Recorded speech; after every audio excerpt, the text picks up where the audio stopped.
നമ്മുടെ സമൂഹത്തിലെ ഇപ്പൊ പ്രശ്നങ്ങളുടെ ട്രെൻഡ്സ് നോക്കുകയാണെങ്കിൽ അതിൽ ഏറ്റവും കൂടുതൽ പ്രോബ്ലംസ് ഉള്ളത് നമ്മുടെ വിവാഹ ബന്ധങ്ങളിലായിരിക്കാം. ഡിവോഴ്സ് ഇതൊക്കെ കോമൺ ആയിട്ട് വരുന്ന ഒരു രീതിയാണ് നമ്മൾ കണ്ടുവരുന്നത്. എന്തുകൊണ്ടാണ് ഇങ്ങനെ പ്രശ്നങ്ങൾ എന്ന് ചോദിച്ചാൽ അതിൽ ഏറ്റവും പ്രധാനമായിട്ട് കാണപ്പെടുന്നത് വിവാഹേതര ബന്ധങ്ങൾ തന്നെ ആയിരിക്കാം, അല്ലെങ്കിൽ എക്സ്ട്രാ മാരിറ്റൽ അഫയേഴ്സ്.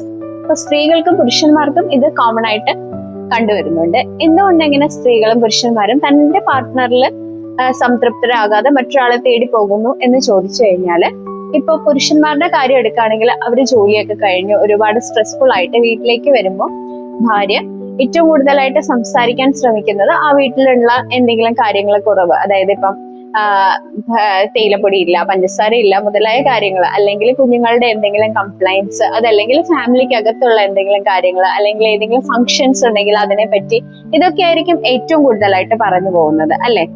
അത് അല്ല എങ്കിൽ ഇപ്പം അവര് ഇരുന്നൊരു സംസാരം, അല്ലെങ്കിൽ അവര് കൂടുതലായിട്ട് അവരുടെ ഇഷ്യൂസ് എന്തെങ്കിലും കാര്യങ്ങളുണ്ടെങ്കിൽ അതിനെപ്പറ്റി ചർച്ച മുതലായ കാര്യങ്ങളൊന്നും തന്നെ സംസാരിക്കാറില്ല.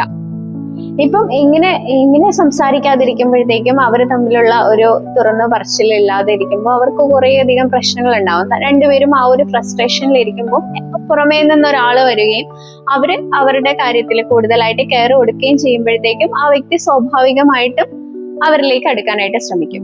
അതുപോലെ തന്നെ സ്ത്രീകളുടെ കാര്യം എടുക്കുകയാണെങ്കിലും സെയിം തന്നെയാണ്. സ്ത്രീകൾ ഇതുപോലെ കുറെ വർക്ക് പ്രഷർ, അവരുടെ കുട്ടികളുടെ കാര്യങ്ങൾ, വീട്ടിലെ കാര്യങ്ങൾ, ഇതെല്ലാം കഴിഞ്ഞ് അവർക്ക് ഒരുപാട് സ്ട്രെസ്ഫുൾ ആയിട്ട് ഇരിക്കുന്ന സമയം കഴിഞ്ഞതിന് ശേഷം അവർ കുറച്ച് റിലാക്സ്ഡ് ആവുമ്പോൾ അവരുടെ പാർട്ട്ണർ അവരുടെ അടുത്തേക്ക് വന്നിട്ട് അവർക്ക് ഓക്കെ ആണോ, അവര് ഹാപ്പി ആണോ എന്നൊരു ചോദ്യം, അത് മാത്രമായിരിക്കും അവർ ആഗ്രഹിക്കുന്നത്. അല്ലെങ്കിൽ ചെറിയൊരു കോഫി ഒരുമിച്ചിരുന്ന് കഴിക്കുക, അല്ലെങ്കിൽ ഒന്ന് തുറന്ന് സംസാരിക്കുക മുതലായ കാര്യങ്ങൾ ഇല്ലാതെ വരുമ്പോഴാണ് ഈ അവിഹിതം അല്ലെങ്കിൽ എക്സ്ട്രാ മാരിറ്റൽ അഫയേഴ്സ് മുതലായ കാര്യങ്ങൾ നമ്മുടെ ലൈഫിലേക്ക് വരികയും പ്രോബ്ലംസ് കൂടുതൽ കോംപ്ലിക്കേറ്റഡ് ആവുകയും ചെയ്യുന്നത് അല്ലെ.